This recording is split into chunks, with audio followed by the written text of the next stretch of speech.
Tu acha que o Brasil vive nas trevas? Não, cara. O Brasil vive nas trevas desde sempre.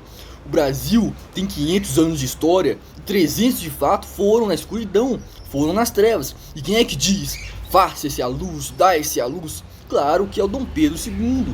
Só podia ser o Dom Pedro II, o cara que trouxe as primeiras lâmpadas elétricas para o Brasil. E não é bem assim, cara, porque teve um cara que fez isso antes dele. Não foi com lâmpadas elétricas. Tu sabe quem é, cara, tu sabe quem é. Durante milênios da humanidade viveu na escuridão. Caiu o sol, ficava escuro. Qual, cara? Foi a primeira forma que se encontrou de se iluminar cidades que eram cada vez maiores, cara. Foi o óleo de peixe, cara. Óleo de peixe, que era óleo de baleia. Nem era peixe, era mamífero. Os oceanos, cara, abundavam de baleias. As baleias começavam ali, implacavelmente, a serem caçadas. A única coisa que resultou ali foi o maior livro da história da humanidade. Um livro fantástico de Moby Dick, do Herman Melville, que veio para o Rio de Janeiro e passou pelo Rio de Janeiro a sua grande viagem baleeiro. Inclusive tem um livro chamado Wheat Jacket, que se passa ali alguns momentos no Rio de Janeiro. Quando ele chega ali no Rio de Janeiro, o Rio de Janeiro, que era a maior parte das cidades do mundo, era iluminada bruxulalmente, cara, pelo óleo de baleia, cara, que fedia um monte, cara. Os Estados Unidos foi um grande propulsor dessa forma de energia altamente sustentável, até quanto duravam as baleias, cara. Tanto é que eu já falei, vou repetir, que dava engarrafamento de baleia na Baía de Guanabara. E as baleias estavam em fila ali buzinando e eram mortas ali na armação de Niterói. Qualquer lugar ali, qualquer lugar que se chamava armação no Brasil era um lugar onde as baleias eram mortas, cara. E um monte de armação por aí. Os caras, cara, os caras caçavam as baleias, desmontavam as baleias, cara. Era um fedor, né? Inclusive no livro de Moby Dick, eles falam muito sobre o mau cheiro da baleia morta.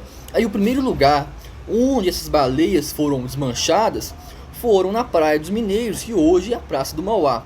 E a população se revoltou e disse: manda para a Praia de Niterói. Tudo que é ruim no Rio de Janeiro se manda para Niterói, né? Praia da Armação, cara, em Niterói, foi esse lugar onde as baleias foram mortas, cara. Um lugar onde hoje fica hoje ali o estaleiro Mauá, cara. Mas sabe por que Mauá, cara? Porque o Mauá, cara, foi o cara que depois que não tinha mais nada, não tinha mais baleia, comprou aquele lugar e transformou, cara, em uma fundição. E começou a fazer barcos, ferros e canos para aterrar ali o que viraria o mangue, o caminho do aterrado que ele fez ali. Mais uma coisa que ele fez ali, a fábrica de gás, ficou ali no Rio de Janeiro mais iluminada graças ao Mauá, cara. E aí, só que um dos caras mais escrotos da história da humanidade, porém gênio, Thomas Edison, inventou ali, cara, a lâmpada elétrica. Cara, o Dom Pedro II, ele foi lá visitá-lo nos Estados Unidos, conheceu o cara em 1876. Já em 1879, trouxe as primeiras lâmpadas para o Brasil. E o primeiro lugar a ser iluminado foi a estação central da estrada de ferro de Dom Pedro II, que aliás o Dom Pedro fez para sacanear o Mauá, que tu já viu no episódio que eu fiz. E foi só uma pequena iluminação.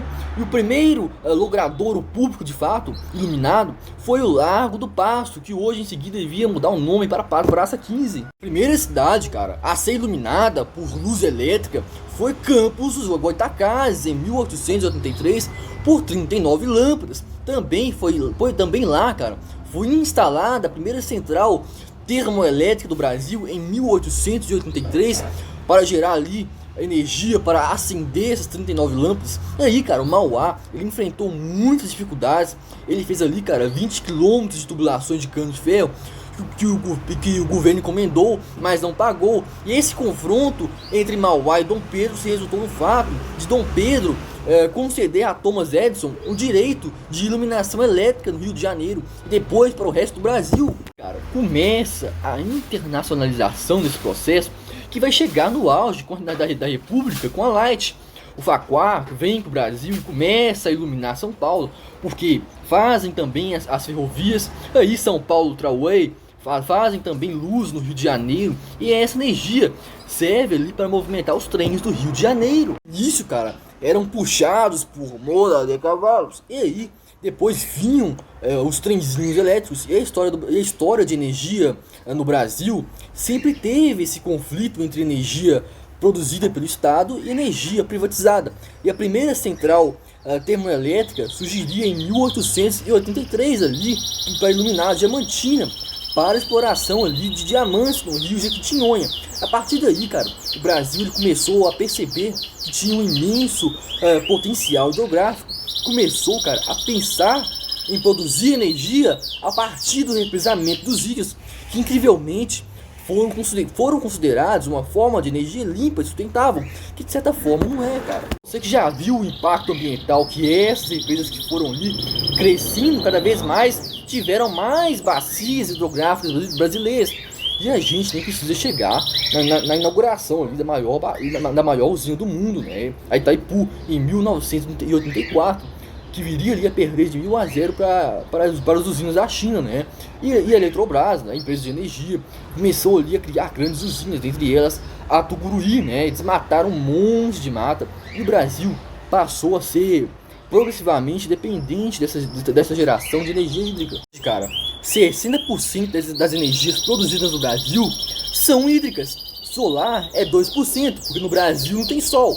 Eólica 8%, porque no Brasil não tem vento. Mas o Brasil, cara, segue aí nessa luta contra a luz e a escuridão, que é claro, que é fundamental que a gente invista em outros modelos de energia sustentável, principalmente solar e eólica. E todos os rios brasileiros estão nessa situação emergencial de mudanças climáticas, que chove cada vez menos. Esse foi o vídeo de hoje, cara. Espero que tenham consciência. Valeu, tchau.